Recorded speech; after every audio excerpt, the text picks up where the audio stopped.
They don't realize that the creditors have to get paid first before the heirs can take any distributions from the estates.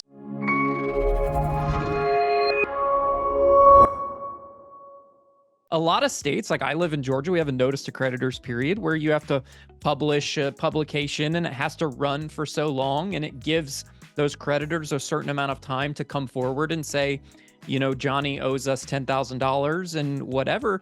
And you can't take any money out of the estate until that period's over with. So I'm assuming Arizona has something similar because you mentioned that earlier. So yeah, Arizona does. They have a 4-month waiting period for the creditor period.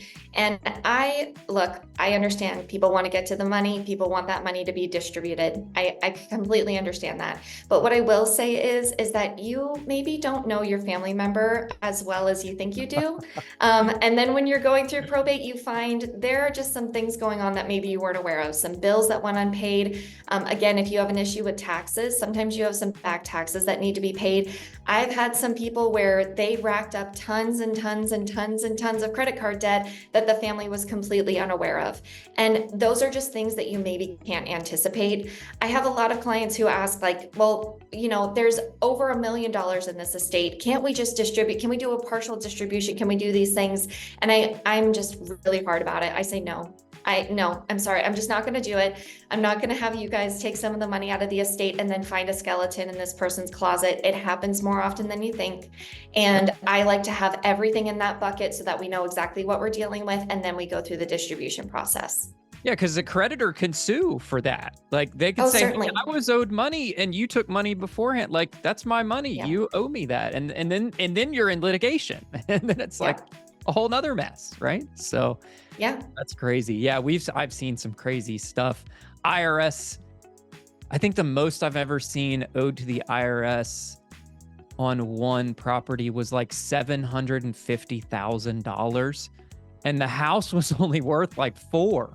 Like, I mean, eventually the house the bank took it back and the IRS, but it was crazy. $750,000 in IRS.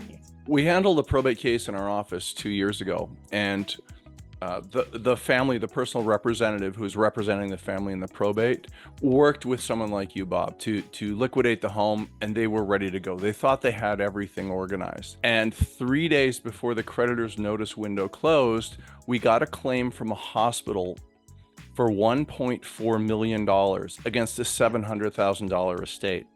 Yep. Had they done that distribution and gone out and bought new boats and cars and paid down their 3% mortgages, that hospital would have sued all of them and taken that back and really ruined their lives, because in the end, the estate was insolvent. The hospital only got half their money, but they wanted to violate Elizabeth's advice right there. And I'm like, you need to work with a real estate professional and you need to work with a probate attorney to make sure that you, as the personal representative representing the estate, don't ultimately shortchange all your family members, because they're going to make financial decisions based on those distributions. Make sure you do it right.